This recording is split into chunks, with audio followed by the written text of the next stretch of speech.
The new Australian misinformation laws. Misinformation. Misinformation. Misinformation. Misinformation. Misinformation. Misinformation. Mis and disinformation. The work of evil genius. Actually, even that sentence will likely be censored in Australia in a few weeks. Because firstly, the laws don't spell out what is to be censored. Then they tell the social media companies to censor what they won't tell them is censorable, and then they will fine the social media companies if they don't censor enough. Up to 2% of the worldwide earnings in a year. So you're talking about billions of dollars. This bill ensures that digital platforms are accountable for combating mis and disinformation on their services. And they've set up and expanded a group called ACMA, the Australian Communications and Media Authority, and it's now going to have sweeping powers to police YouTube, etc. They will effectively determine what is the truth. Won't it be wonderful to have ACMA deciding what is the truth? Because I'm so relieved, because I often, in this complicated world, have a heck of a time working out what is the truth or not. But now I don't need to worry, because ACMA's going to tell it for me. Now, it turns out that people have been having trouble working out what is the truth for millennia. In fact, since humans have evolved, there's even a field of study called epistemology, which is all about how hard it is to find the truth. Now, some people look to the great books of history to find the truth. Others might read the great philosophers. Some find truth or try to find truth at a university, which is probably a bad move. Others might look to the Bible. But no, not anymore. All we have to do is have faith in ACMA. They will be like God. And this is how the legislation starts. In the beginning there was Albo, and on the first day Albo said, "Let there be ACMA." And ACMA was without form and void, and there was darkness on the face of the deep. Then Albo said, "Let there be the Communications Legislation Amendment, Misinformation and Disinformation Bill 2024, which made ACMA God." And on the 8th day, ACMA said, "Well, suck it up, buttercups. We now own the truth, and you're going to have to guess what it is, because we really don't have time to tell you, because do you just realise how big the truth is? It's like enormous, and there are a lot of shades of grey." One of the problems with this bill is the way they define the words serious harm, and my goodness, I hate that word harm, the way it's used nowadays. Anyway, serious harm is defined in such a vague way that it's effectively meaningless. So essentially, it's bad stuff that has, quote, significant and far-reaching consequences for the Australian community or a segment of the Australian community, or severe consequences for an individual in Australia. In other words, it applies to anything of consequence at all.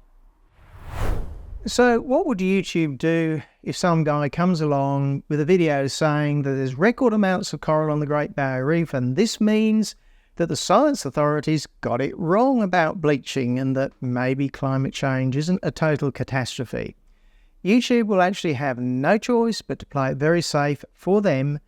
They don't care about me or any other person. They only care about their bottom line, which is fine. So I reckon that actually I'm pretty well cooked as far as normal social media is concerned. I can feel the censor's hands curling around my throat, and I felt this way before, except that was with a university telling me. Now it's the government. I just can't see how YouTube can afford to keep hosting my videos. They will see that some of the science authorities disagree with me, and clearly they hate what I say. I've given an example of the Academy of Technology, Science and Engineering in a previous video. One complaint from ATSI, CC to ACMA, and my goose is cooked. Unless I quit science altogether and just start posting videos on cats or something. Now, it turns out that for purely scientific videos, I might get away with it because there is an exclusion for, quote, reasonable dissemination of content for any academic, artistic, scientific or religious purposes. So if my purpose is scientific, I can probably get away with it. But the problem is things like scientific purposes are not well defined in the bill. So organisations such as ATSI would likely argue that I'm not scientific in my argument or my purpose. And if there's any doubt, YouTube would be forced to play it safe. Or it turns out that many of my arguments aren't actually about the details of the science. I argue that there's a lack of quality assurance systems used by the scientific institutions. Now, there's too much doubt here, and the doubt favours the censor. Will I be able to, for example, say something like the CSIRO has become a totally untrustworthy organisation? Is that scientific? Is it a scientific purpose? However, there is some hope. Even people on the left can see that this legislation is bad. For example, Friendly Jordies, who I simultaneously admire because he's incredibly funny, but actually disagree with almost everything he says. He's a very well-known left-wing commentator and comedian. He had this to say about the new legislation. I'm very, very tired of making the same free speech points over and over again, but it is binary. You either have it or you don't.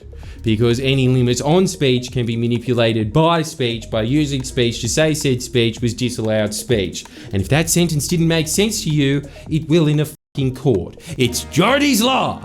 Any law hindering speech will be cynically and vexatiously abused. What I'm getting at is you're onto a real shocker if you've got me on a unity ticket with the Liberals. Now, I think Albo has overreached here, even though he's almost certain to get this bill through. I think it's going to backfire on him. People don't appreciate things until they lose it, and I think a lot of people are going to learn from that. But in the meantime, I think there is a good chance that I'm going to have to go underground after this legislation passes. Fortunately, it may take some time before ACMA gets their ducks in a line and sets up all the censorship, so we'll have as much fun as possible before that.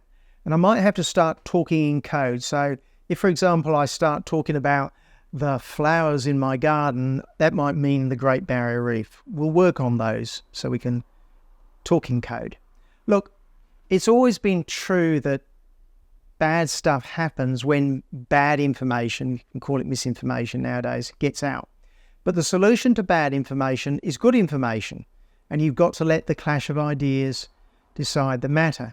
Now, it's a messy system, and it doesn't even always work.